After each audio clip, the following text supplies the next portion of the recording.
Assalamualaikum warahmatullahi wabarakatuh. Tetap semangat dengan Pak Dedi dalam ilmu kimia.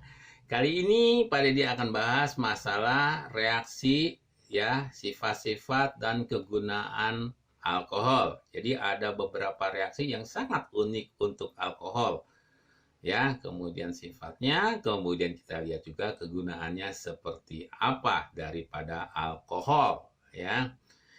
Oke, kita coba. Yang pertama adalah reaksi-reaksi alkohol. Ya, alkohol dapat bereaksi dengan hidrogen halida (HX). Ya, HX biasanya dilambangkan dengan untuk halida.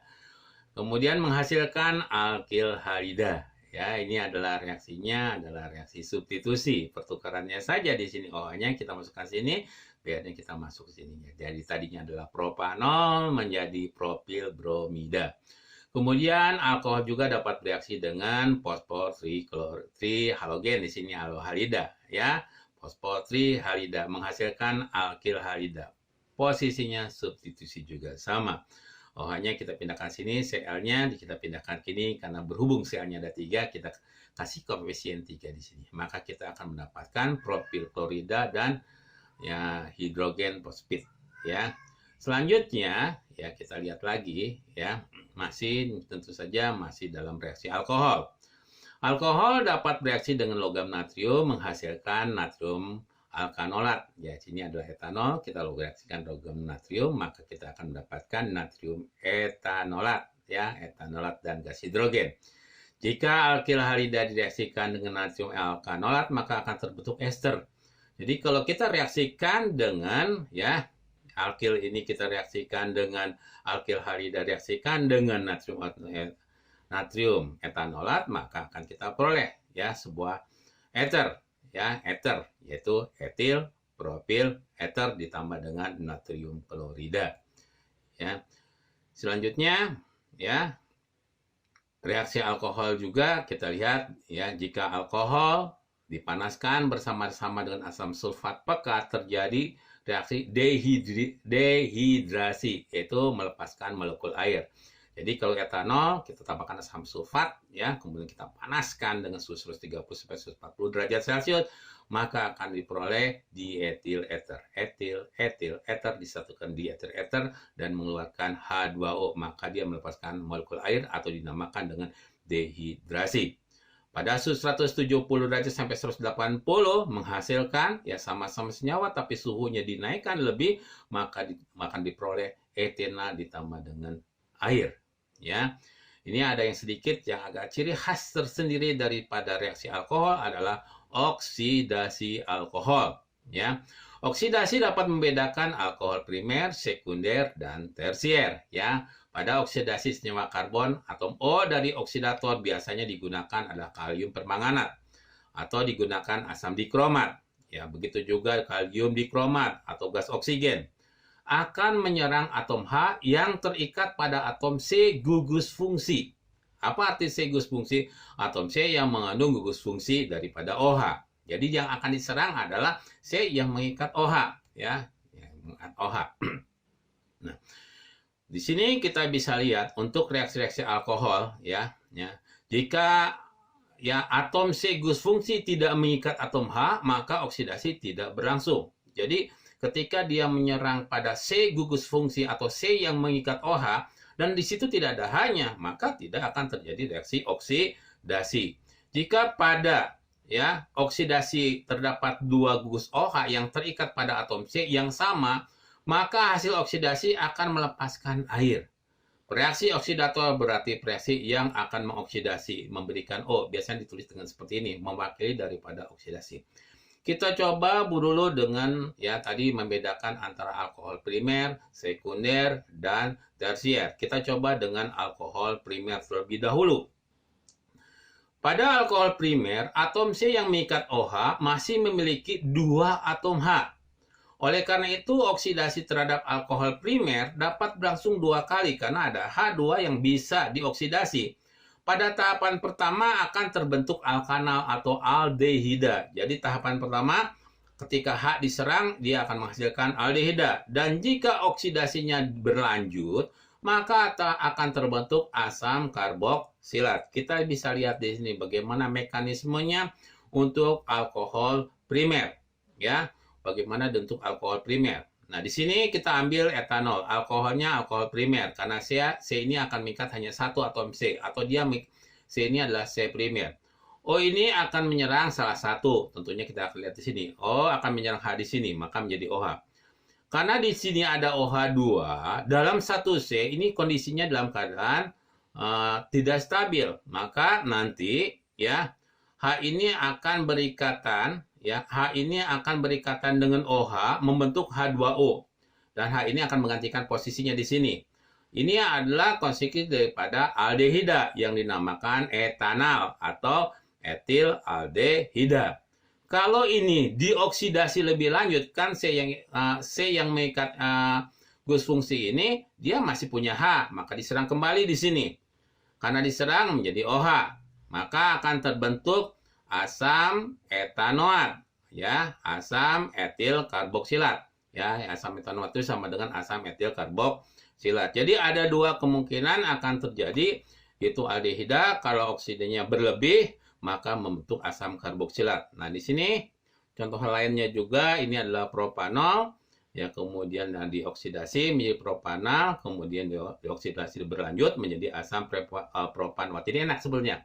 Kalau di sini etanol, etanal, asam etanoat. Kalau di sini propanol, nah di sini adalah propanal, di sini asam propanoat. Jadi mudah sekali Anda tidak membuat strukturnya pun bisa langsung menjawabnya. Kemudian yang kedua, yang kita bahas adalah oksidasi alkohol sekunder. Pada alkohol sekunder, atom C yang mengikat OH hanya memiliki satu atom H. Oleh karena itu, oksidasi terhadap alkohol sekunder hanya dapat berlangsung satu tahap saja yang menghasilkan alkanon. Nah, di sini karena di sini adalah C sekunder karena dia mengikat dua atom C, ya, maka di posisinya ada C sekunder, ya. Maka OH-nya OH sekunder, alkohol sekunder hanya memiliki satu. O langsung seperti ini, akan terdapat dua OH, ini dalam keadaan kondisi transisi yang tidak stabil, maka di sini hanya akan masuk diberi ikatan OH menjadi H2O, H ini akan masuk menjadi bentuk keton atau tadinya propanon. Ya, di sini adalah namanya ya dua propanol menjadi dua, atau di sini katakan propanon. Ya, jadi alkohol sekunder dioksidasi menjadi keton. Dan yang ketiga, ya. Yang ketiga ini ya alkohol tersier, oksidasi alkohol tersier. Pada alkohol tersier, atom C yang mengikat OH tidak memiliki H. Oleh karena itu, alkohol tersier tidak dapat dioksidasi. Oh, ini akan menyerang kemana? Nggak mungkin, nggak ada H di sini. Maka tidak dapat dioksidasi. Alkohol tersier, ya, alkohol tersier tidak dapat dioksidasi. Jadi, kesimpulan yang bisa kita dapatkan di sini adalah, kalau alkohol primer dioksidasi menjadi aldehida dan asam karboksilat. Alkohol sekunder dioksidasi menjadi keton, dan alkohol tersier tidak dapat dioksidasi. Oke, kita lanjutkan lagi sekarang ke sifat-sifat, ya, sifat daripada alkohol. Jadi alkohol itu berwujud cair, ya, pada suhu kamar dengan massa jenis sekitar 0,8 gram per liter. Mempunyai titik didih yang tinggi, ya, dan alkohol suhu rendah seperti metanol, etanol, dan propanol mempunyai sifat yang mirip dengan air. Sebab sama-sama polar sehingga mudah bercampur dengan air membentuk ikatan hidrogen dalam segala perbandingan. Jadi perbandingannya tidak terbatas antara air dan alkohol. Untuk alkohol suhu tinggi mempunyai sifat alkana dan sukar larut dengan air. Jadi alkohol yang suhu rendah yang bisa larut dengan air, sedangkan suhu tinggi tidak. Ya, kita coba lagi, kembali lagi tadi sifat, sekarang adalah kegunaan. Apa kegunaan daripada alkohol? Ya, pada umumnya alkohol itu digunakan sebagai pelarut. Ya, khususnya etanol 76% banyak digunakan sebagai pembasmi hama. Hati-hati di sini ya. Banyak alkoholnya, untuk khususnya etanol biasanya digunakan pembasmi hama. Jangan dikonsumsi, bahaya, sifatnya aja racun. Metanol dapat digunakan sebagai bahan untuk membuat formaldehyde yang selanjutnya dapat dibuat plastik, bahan peledak, kosmetik, dan antiseptik. Kedua, sebagai bahan pelarut lak atau vernis. Ketiga, untuk membuat senyawa organik lainnya. Bahkan yang keempat adalah bahan bakar spiritus. Nah, spiritus yang kita gunakan itu adalah etanol yang diberi sedikit metanol, ya. Nah, ini sifatnya racun, hati-hati. Ya, metanol itu sendiri. Nah, kita coba lihat juga, jadi kegunaan daripada alkohol itu adalah etanol. Etanol ya digunakan sebagai ya untuk apa saja? Dapat dihasilkan dari proses fermentasi dengan kadar 12,15% ya. Fermentasi misalnya bikin apa? Peyem gitu kan ya, ini 12-15% ya, bikin tape gitu ya. Kemudian tidak beracun. Nah, kalau etanol tidak beracun tapi bersifat memabukkan. Bahaya dalam orang yang beragama Islam tidak boleh mengkonsumsi alkohol karena sifat memabukkan dan menyebabkan ngantuk karena menekan aktivitas saraf otak. Sehingga berbahayalah bagi pengemudi kendaraan bermotor. Ya, jadi yang mengendarai motor tidak boleh mengkonsumsi alkohol walaupun itu tidak beracun. Kemudian bersifat candu sehingga orang yang sering meminum alkohol dapat menjadi ketagihan, ya, jadi candu, ya. Pengen lagi hal semacam itu, ya. Kemudian ya di samping itu juga etanol ini dapat digunakan untuk membuat minuman tadi bir, anggur, whisky dan sebagainya. Tapi alangkah baiknya jangan mengkonsumsinya. Bagi orang Islam adalah haram. Sebagai bahan pelarut, sebagai antiseptik etanol 70% untuk pembersihan kaca, ya. Itulah apa reaksi-reaksi yang terjadi ya, yang terjadi di dalam alkohol baik metanol maupun etanol ya. Di sini ada ya kegunaannya ya, sifat-sifatnya. Mudah-mudahan kalian dapat memahami.